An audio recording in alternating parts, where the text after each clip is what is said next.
Okay, what's going on, sir? There's a body in my son's apartment. There's a what? A body, a dead body. A dead body?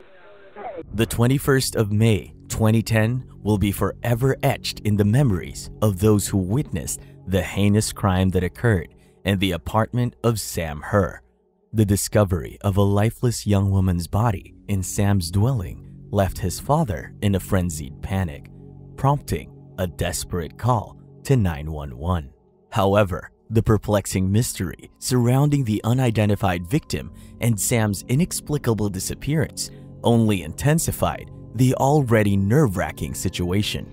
With every passing moment, the ominous question lingered. Was Sam on the run after committing the gruesome murder? If you're a fan of stories about the darker side of our universe, then do yourself a favor and smash that subscribe button and turn on notifications so you don't miss any of our future uploads. Costa Mesa, California is situated on a coastal highland that overlooks the Pacific Ocean, approximately midway between Los Angeles and San Diego. Despite being an affluent area, it retains a relaxed beach community vibe. Little did anyone expect that Julie Kibuishi would meet her tragic fate in this picturesque location. May 22, 2010 will forever be etched in Steven's memory. He and his wife entered Sam's apartment, but what they found there was beyond their worst nightmares. Their hearts sank as they were met with a grisly and horrific scene. Panic consumed Steven, and he frantically dialed 911 to report the unimaginable.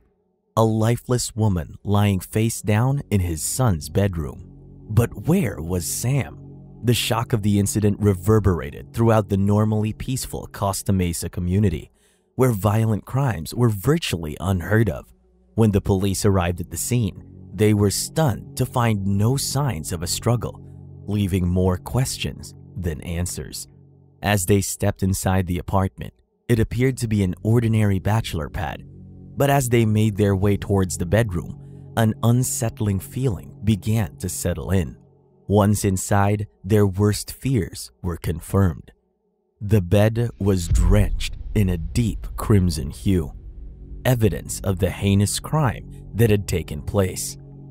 The lifeless body of a woman lay partially on the bed, her lower half exposed as her pants had been pulled down. She had been brutally shot twice in the head. The contrast between the seemingly tidy apartment and the gruesome scene in the bedroom left a haunting impression on all who witnessed it. The victim's bag was found in the kitchen. Detectives identified the victim as 23-year-old Julie Kibuishi. February 14, 1987 marked the arrival of Julie Kibuishi, a precious Valentine's Day gift to her Japanese-American parents, June and Masa Kibuishi. As their first daughter and the third of 4 children, she was affectionately known as their Valentine girl. Even from a young age, Julie possessed a natural talent and love for dance and music. Her mother reminisced about how she started tap dancing at the tender age of 5, and her passion for the art form only continued to blossom as she got older. Her family and loved ones could have never imagined that her bright light would be extinguished so violently, leaving a deep void in their hearts. After graduating from the Orange County School of the Arts, Julie eagerly enrolled in Orange Coast Community College to pursue her dream of studying fashion design. Little did she know that her life was about to change forever. It was there that she met Sam Herr, a striking 26-year-old man who immediately captured her attention. Despite their age difference, the two quickly formed an intense bond that would ultimately lead to a series of shocking events.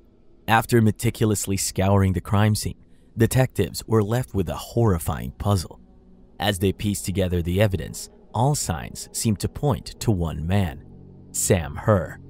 After all, it was in his very own apartment that Julie's lifeless body was discovered. Police officers discovered Julie's phone, where she received texts from Sam inviting her over. The chilling realization sent shivers down the spine of everyone involved in the investigation, as they knew they were dealing with a dangerous killer who would stop at nothing to conceal his heinous crime. As the authorities intensified their search for the suspect, they delved deeper into Sam's past and uncovered a shocking revelation. Samuel Herr had been born on May 29, 1983, to parents Steve and Raquel in Los Angeles, California. At a young age, Sam enlisted in the United States Army, where he served his country with distinction, completing 2 harrowing tours of duty in Afghanistan and Germany as part of the elite 173rd Airborne Brigade. Upon his discharge, Sam returned to Southern California, where he used the GI Bill to attend college and build a life for himself.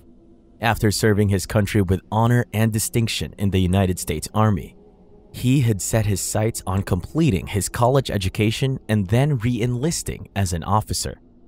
And so, with a clear goal in mind, he enrolled in Orange Coast Community College, determined to make his dreams a reality.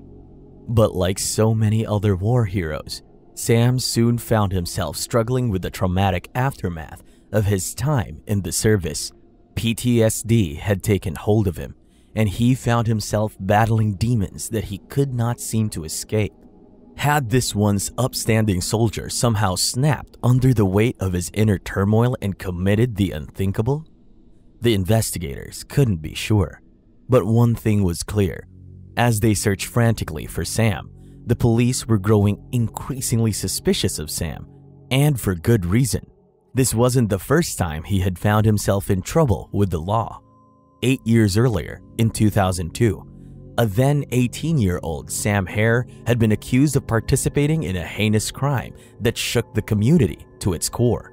According to reports, Sam and 15 other men and women had been involved in the stabbing and beating death of 19-year-old Byron Benito in Canyon Country.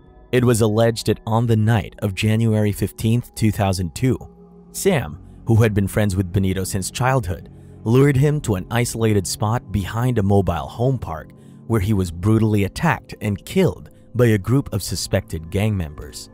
Despite being charged with murder, Sam was ultimately acquitted of the crime, but the investigation into Julie's murder had brought his past back to the forefront of everyone's mind, and the suspicion that had always lingered around him was now stronger than ever.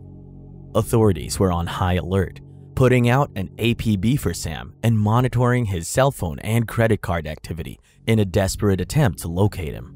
They received a glimmer of hope when they were informed of 4 ATM withdrawals made from his bank account in the days following his disappearance.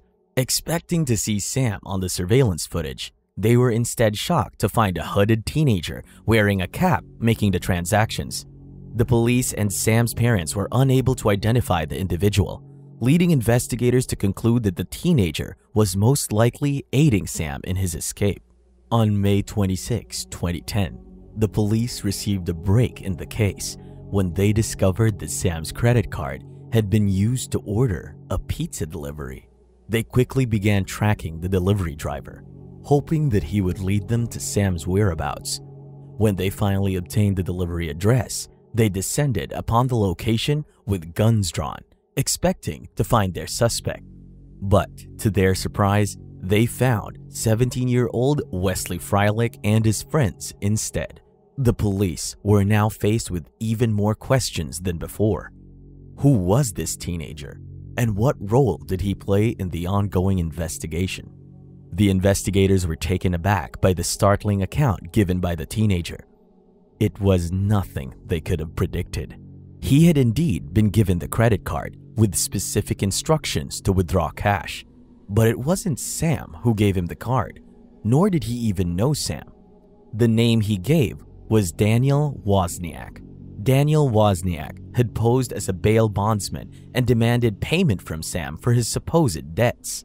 Born on March 23, 1984, Dan Patrick Wozniak was raised in a lavish home with expensive vacations were the norm. Despite his privileged upbringing, Daniel was known as a standout student with a knack for earning top marks. With a flair for entertainment, he captivated those around him with his jokes, singing, dancing, and magic tricks, always craving the spotlight. As he entered his 20s, Daniel's inherent gift for stage performance was undeniable, and he began pursuing acting and singing roles in musicals. As time marched on, he refused to let his love for the stage die and remained devoted to the world of theater. Little did he know that fate had something far more dramatic in store for him. While performing in a musical, he met the woman of his dreams, a fellow actress by the name of Rachel Buffett, who stole his heart. They kindled a fiery romance and soon decided to take their love to the next level by tying the knot, with their wedding being scheduled in just 3 days on May 29, 2010. The night was meant to be a celebration, but it turned into a nightmare as police stormed into the private bachelor party, brandishing an arrest warrant for none other than Daniel Wozniak. Dragging him away from the festivities, they hauled him off to an interrogation room where he faced a relentless barrage of questioning. Initially, Wozniak tried to play it cool, insisting that he was only guilty of credit card fraud and covering for Sam. But the investigators were having none of it. Suspecting that there was more to the story, they decided to take a DNA swab from Daniel, a move that made him visibly nervous. Despite his attempts to keep his composure, it didn't take long for Wozniak to start cracking under the pressure. In a desperate bid to avoid detection, he began adding more and more details to his story. However, the detectives saw right through his lies, realizing that he was more terrified that his DNA would be found at Sam's apartment. Despite his denials, he continued to change his story, his nerves frayed to the breaking point. The tension in the interrogation room was palpable as Wozniak adamantly denied any involvement in Julie's murder. But then, with a sudden burst of emotion, he admitted to knowing about the crime and helping Sam escape. As the detectives pressed him further, Wozniak's story began to unravel, revealing a web of lies and deceit. Just when they thought they heard it all, Wozniak dropped a bombshell that rocked the investigation to its core. He claimed that Julie had been shot twice, a detail that had been overlooked by investigators at the crime scene. The detectives knew they had to act fast, as the truth about what really happened that fateful night was slowly being unearthed. This confession from Wozniak meant that he'd been there when she was killed, which made him an accomplice in the murder, and investigators could now officially detain him. The officers knew that Wozniak held the key to solving the case, so they spent countless hours interrogating him, hoping to uncover the truth. As time went on, Wozniak slowly began to open up and share more details, until finally, he revealed the full story. Daniel's love for Rachel was consuming. He would move heaven and earth to make her happy, but fate seemed to be working against him, as the one thing he needed most was always out of reach: money. Despite his best efforts, he could never seem to hold down a stable job, always struggling to make ends meet. Then, like a beacon of hope, he heard about Sam's savings: $62,000, a fortune that could change everything. Sam was his friend, but Rachel was his soulmate. He knew that he had to have that money, no matter what the cost. And so, he made a decision that would change his life forever, setting in motion a chain of events that would lead to an unthinkable tragedy. On that fateful night, May 21st, 2010, Wozniak had lured Sam to the Los Alamitos theater attic under the guise of moving some boxes. Little did Sam know that he was walking into a trap. As Sam worked diligently, his back turned to Wozniak when Wozniak pulled out his gun and fired a single shot, hitting Sam square in the head. In a split second, Sam's life was taken from him. With the weight of Sam's lifeless body on his hands, Wozniak knew he had to act fast. He had to make Sam disappear to hide the evidence of his monstrous crime. And so, he hatched a plan that was as cunning as it was ruthless. Using Sam's phone, he lured Julie to Sam's apartment, knowing that she would be the perfect pawn in his twisted game. Wozniak knew that he was about to take another life, but he didn't care. All that mattered was covering his tracks, no matter the cost. As the night wore on, the darkness seemed to swallow everything in its path. Wozniak moved like a shadow, silent and deadly. He crept into Sam's apartment, knowing that Julie was waiting inside. With chilling precision, he raised his gun and fired not once, but twice, hitting her squarely in the head. Blood spattered across the walls, a grotesque testament to the evil that had just been unleashed. But Wozniak wasn't finished yet. He knew that he had to stage the scene to make it look like Sam was the culprit, and so he set about his gruesome work, leaving nothing to chance. But even then, he knew that he still had one more thing to do, something that would ensure that no one would ever find Sam. It was a depraved act. With a heart as cold as ice, Wozniak knew that he had to do everything in his power to conceal his crimes. And so, he returned to the attic, where he set about his grim work. He dismembered Sam's hands and head, cutting them off with surgical precision, all in a desperate attempt to conceal the identity of the deceased. He then disposed of the body parts in a nearby park, knowing that they would never be found. But even after committing these heinous acts, Wozniak seemed without a care in the world.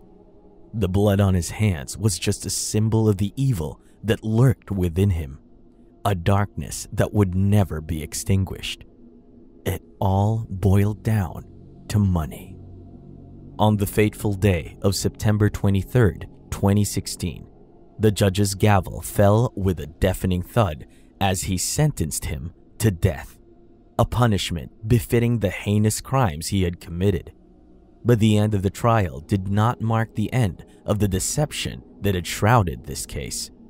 What made it all the more gut-wrenching were the photos that surfaced after the verdict, images that revealed the depths of his depravity and the true nature of his twisted soul.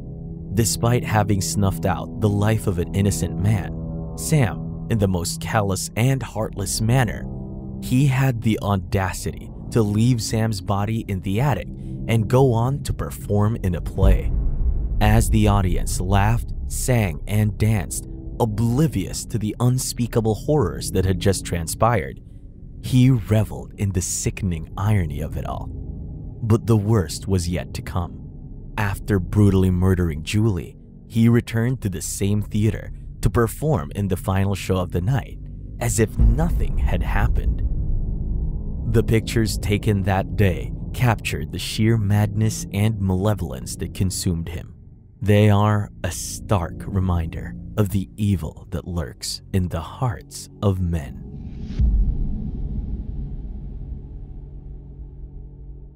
If you enjoyed this video, then make sure you hit that subscribe button. We post new stories every week covering the darker side of our universe. If you want to see more videos like this, then I highly recommend that you click the video now on screen. That video has been selected specifically for you. Enjoy.